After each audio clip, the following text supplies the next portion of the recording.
Hello everyone, my name is Jimmy and welcome to The Last Lap. In today's video we're going to be breaking down everything that happened from Bristol Motor Speedway.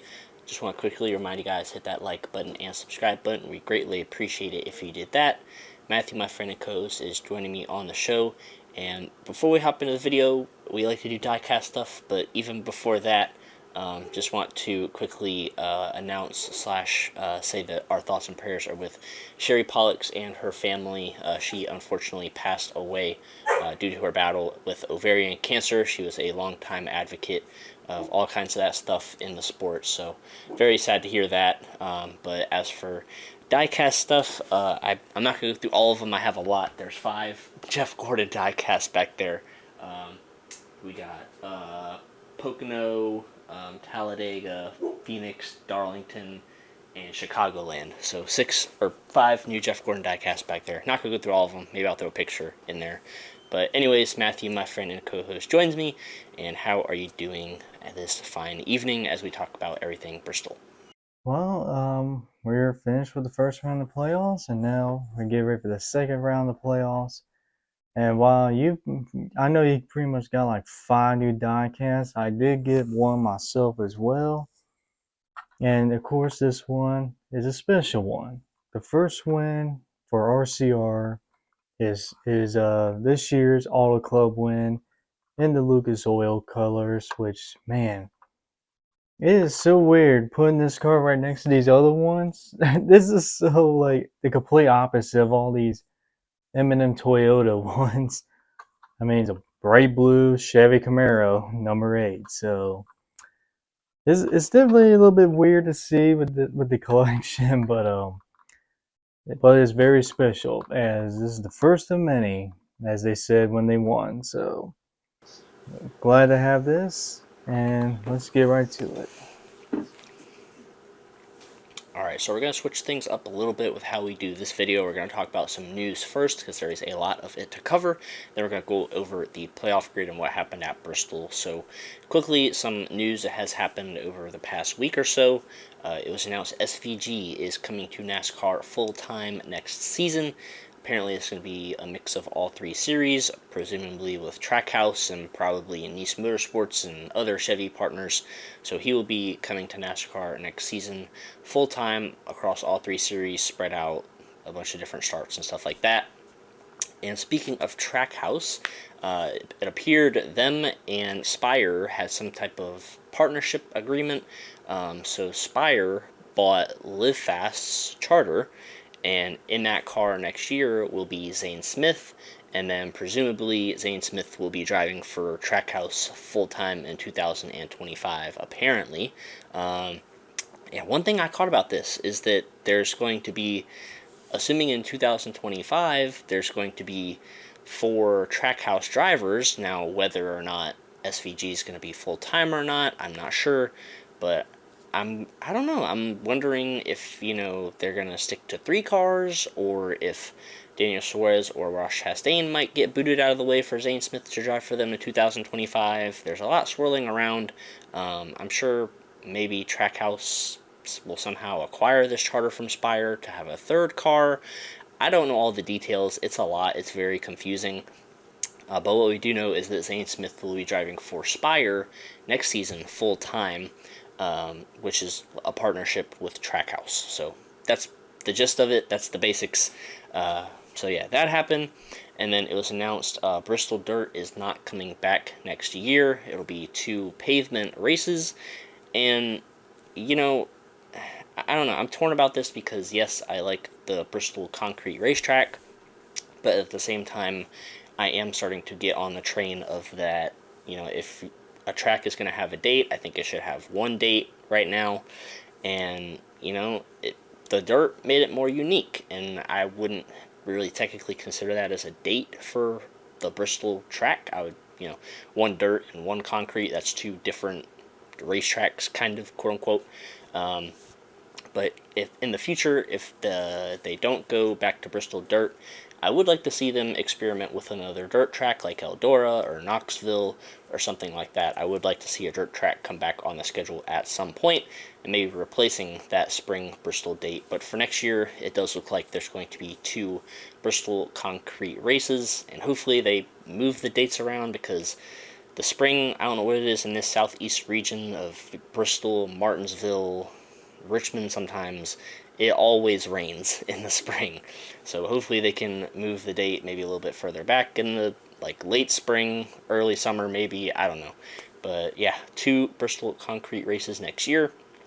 And the final announcement is that Daniel Hemrick, he will be driving the number 31 for Colleague Racing next season. Apparently they know the driver of the 16 car. That is yet to be announced. But Daniel Hemrick will be in the 31 car. And I think you and I both agree on this opinion, Matthew, but I really don't understand this option. I know he drives for a Colleague in the Xfinity series, but what has he done for them in Colleague racing equipment this year in Xfinity? Pretty much nothing. I mean, he's in the playoffs, but, no wins, does not contend for wins every week, barely contends for wins ever, and to throw him in a cup car with one Xfinity win, I don't know. I don't necessarily understand it. He hasn't really proven much, in my opinion. I think you and I both agree that probably Kosovar would be deserving of that ride because he's shown potential in the next-gen car this season, filling in where he has. But yeah, I'm confused about this one. And Chris Rice, apparently he's like, it's all about the heart, guys. Yeah, woo. And, yes, I get that, and the passion is important, but you also need to balance that with stats, and Daniel Hemrick has not done that. But yeah, that's most of the news that has come out this week. Matthew's going to give his thoughts about that. Then we're going to go on to Bristol. So, Matthew, go ahead and share with the people everything that you think about all of this news that has come out over the past week or so. Well, I guess first I'll start with the Bristol news. Um, I have no idea what in the world SMI is thinking here. Why? It does not make sense at all to have 2 Bristol concrete races, especially not in 2024, which is the schedule coming up. 2 race days may have worked back in the day, but when it comes to this new schedule in 2024, two dates does not work anymore. Especially if it's the same layout. Now, it's one thing if you have 2 dates and one's a oval, one's a road course configuration, one's a dirt, one's a concrete. That's one thing. But when it's 2 of the same ones with a couple exceptions like Daytona, Talladega, Darlington, but those exceptions, if you have 2 races, it makes no sense as to why. And it doesn't help right now that the short track package on the next gen cars are not great right now. So I think you're making this even worse right now compared to like if it was a few years ago. And everyone claims that concrete Bristol's the best. It is way better. If we could pull up some pictures of what was like, was 2018, 2019, the Spring Bristol race. If you look at some pictures, yeah, I'm sure a lot of people were really going to those races. Yeah.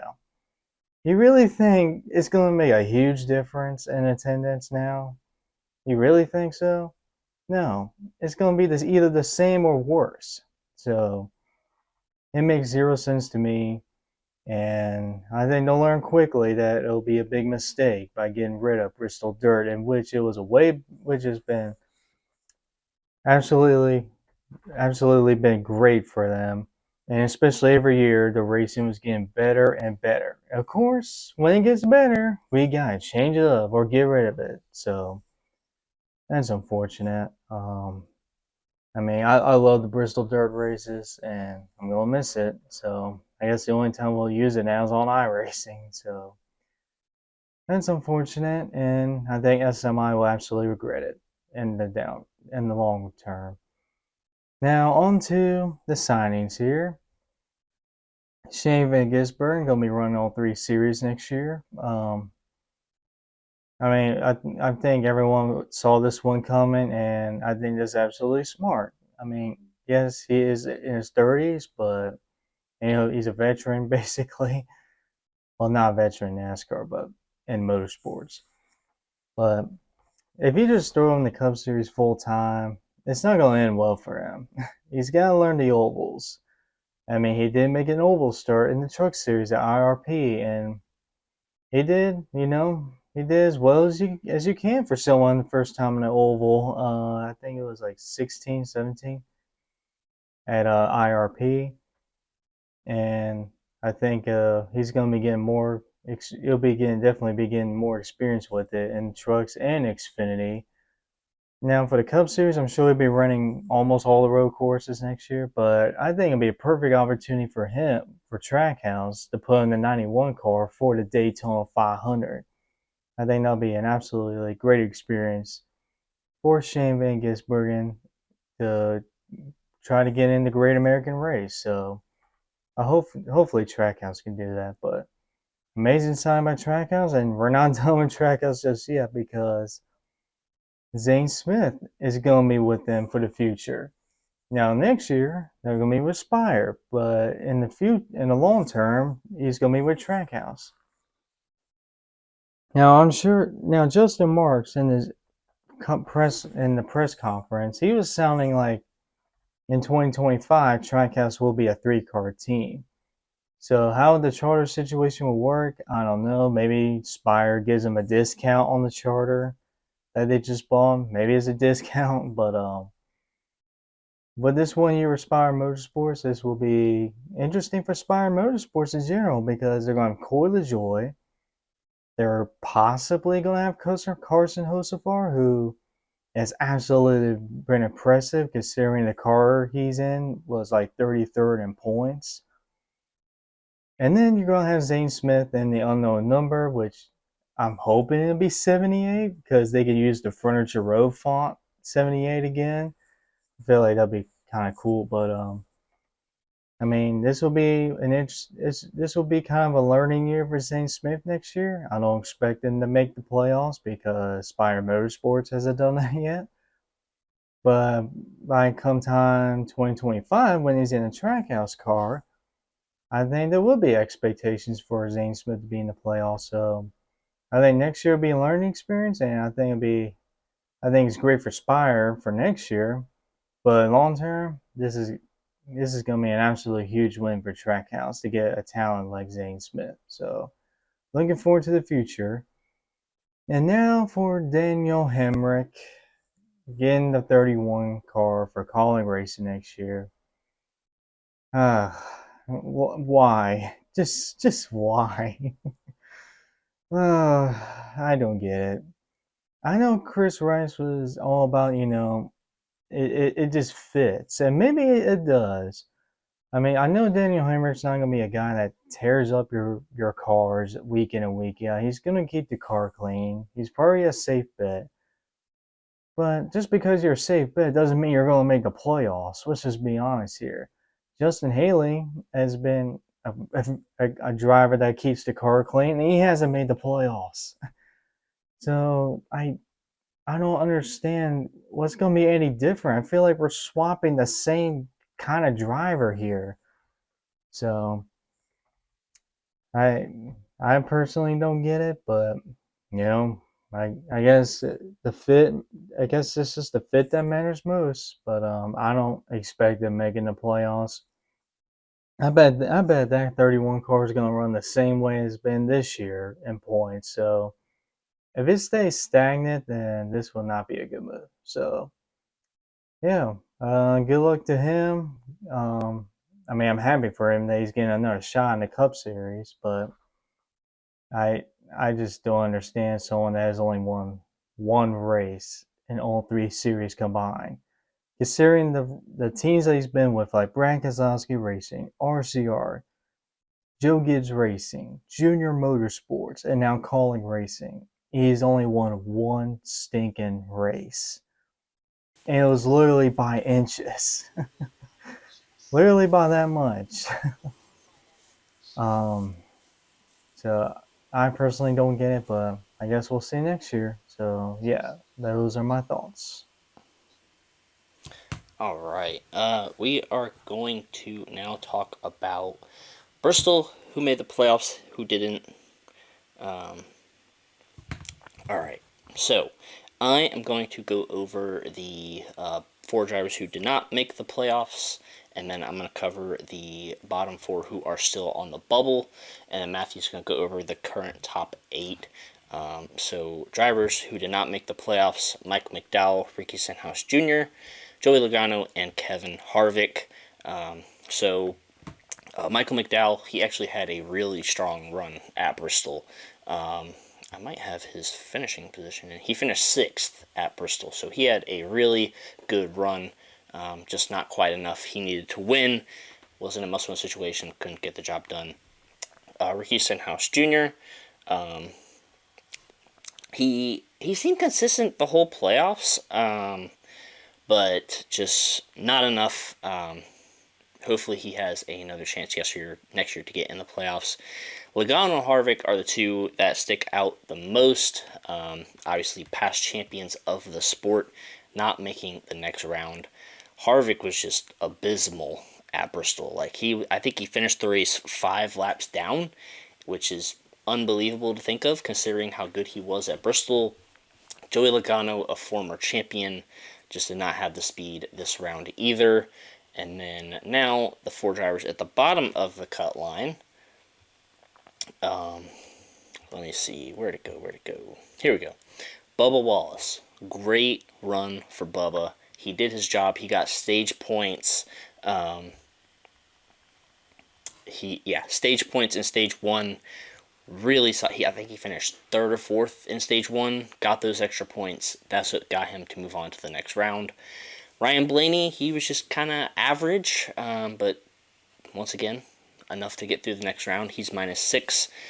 Brad Keselowski and Ross Chastain, kind of both, just kind of quiet. Ross Chastain, they improved just a little bit. Brad Keselowski seems to be strong right with Chris Buescher. I think they could easily move on to the round of 8. They're both -3. So those are the 8 drivers I'm talking about. Matthew's going to talk about the other 8 before we finish this video up. So Matthew, go ahead. All right, so the 8 that are in right as of right now, starting at the bottom with Tyler Reddick. Now his first round was absolutely impressive. He finished second at Darlington with a shot of winning. He won at Kansas, but he wasn't really in the mix at Bristol. But now I have him out of the second round with our predictions, but I think he can easily make it through the third round. The speed that we've seen this 45 car so far in the playoffs, so I think Tyler Reddick has a good shot of making it into the third round. Christopher Bell, he had a lot. I mean, he's the first 3 races of the playoffs. He's been on the pole, but the problem with that 20 car race is very inconsistent on pit road. Ever since that pit crew swap, they have been severely inconsistent.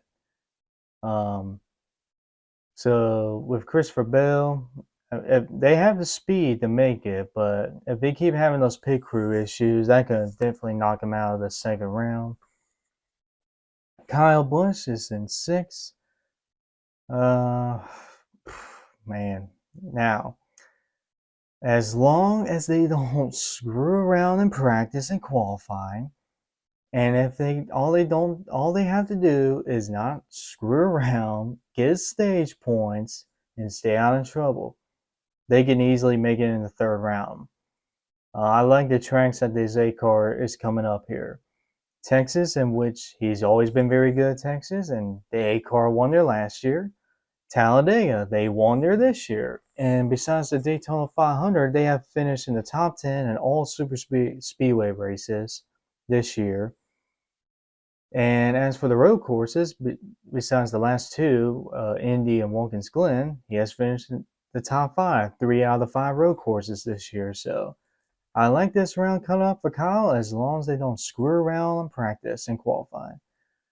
Now, Chris Buescher, he had a very solid first round. Unfortunately, the flat tire at Kansas kind of hurt him a little bit, but I'd still see him going through the third, making it through to the third round with the speed that they have shown.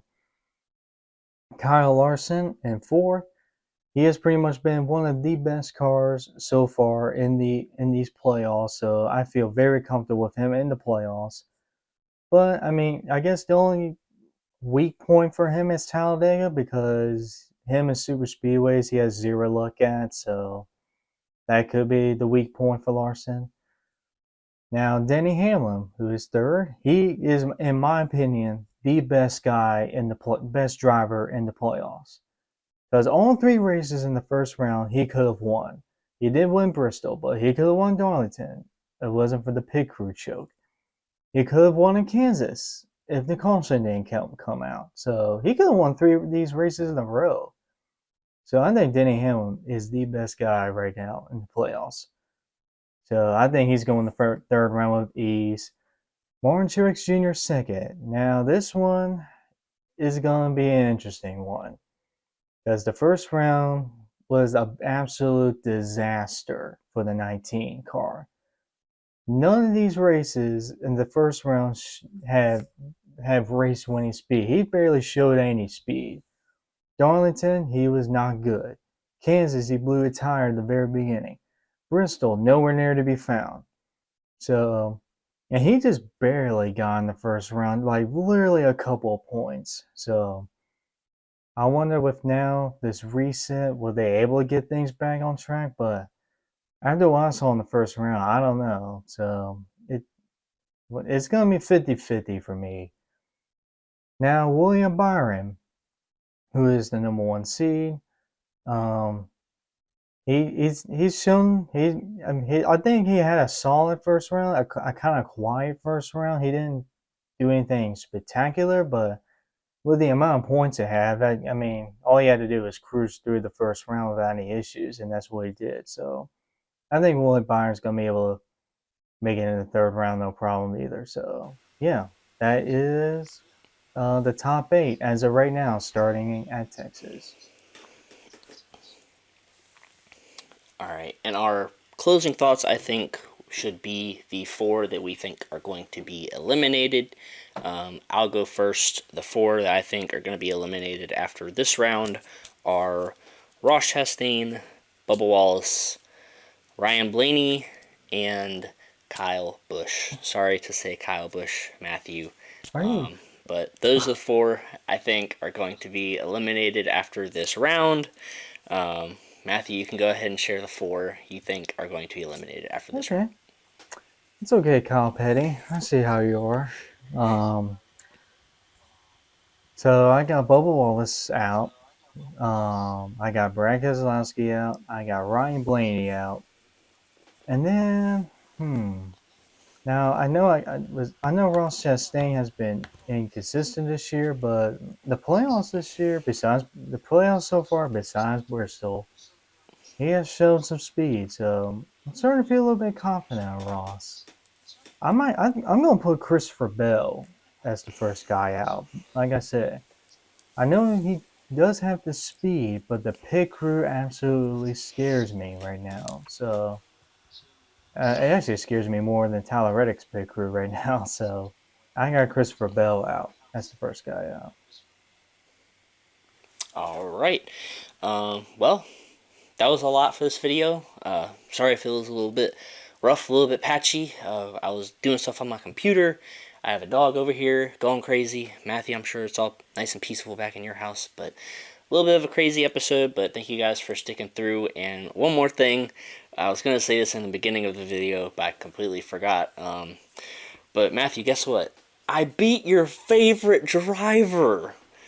Who would that be? All of them. All of them. Classic interview from Denny Hamlin right there. I love when he gets all riled up and starts talking smack to fans and drivers and all that stuff. But anyways, just wanted to throw that in there. I was going to do it at the beginning. But anyways, that's going to wrap it up for this video. We hope you guys enjoyed it. Second round of the playoffs coming up. Very wild round. 2 wild card races in it. But yeah, we'll catch you guys in the next video.